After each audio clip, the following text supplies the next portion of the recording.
ఈ 2025 మార్చి 14వ తేదీ శుక్రవారం రోజు పాల్గొన శుద్ధ పౌర్ణమి.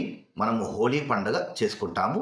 ఈ రోజున లక్ష్మీదేవి జన్మించినట్లుగా మనకు పురాణాలు తెలియజేస్తూ ఉన్నాయి.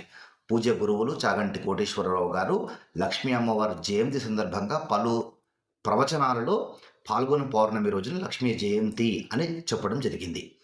ఈ రోజున ప్రతి ఒక్కరూ లక్ష్మీ అనుగ్రహం కొరకు శ్రీ సూక్తంతో అభిషేకము, కనకధారా స్తోత్రము, లక్ష్మీ అష్టోత్తరము ఈ విధంగా చేయగలిగినటువంటి వారు చక్కగా చేసుకోండి.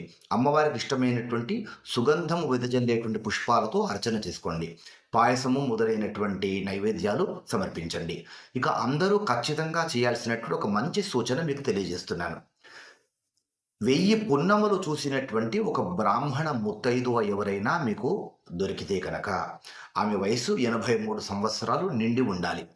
అలాంటి వారు 1000 పున్నములను చూసినటువంటి వారు అనమాట. సహస్ర చంద్ర దర్శనం చేసుకున్నటువంటి వారు. అలాంటి ముత్తైదువను ఈ రోజున చక్కగా పూజించండి. కాళ్ళు గడిగి పసుపు రాసి ఆవిడకు వాయన తాంబూలములు ఇచ్చి మంచి చీర ఆమెకు సమర్పించి తలలో పువ్వులు పెట్టి పూలమాల వేసి ఆమెకు సువాసిని పూజను చేసుకోండి. సువాసిని అర్చన ప్రీత అని లక్ష్మీదేవికి నామము. సువాసిని పూజిస్తే లక్ష్మీదేవి తనను పూజించినట్లుగా భావిస్తుంది. చక్కగా ఈ విధంగా ఆచరించి లక్ష్మీ అనుగ్రహానికి పాత్రులవ్వండి. లక్ష్మీ జయంతి అయినటువంటి మార్చి 14వ తేదీ రోజున హిందూ ధర్మచక్రం ఆధ్వర్యంలో 108 సార్లు శ్రీ సూక్త పారాయణము, 108 సార్లు శ్రీ సూక్తం చేత అమ్మవారికి అభిషేకము, లక్ష్మీదేవికి చతుషష్ఠి ఉపచార విధానంగా పూజ, శ్రీ సూక్తంతో కమలములతో అమ్మవారికి మూలమంత్రపూర్వకంగా శ్రీ సూక్త హోమము మేము ఈ మార్చి 14వ తేదీన నిర్వహిస్తూ ఉన్నాము.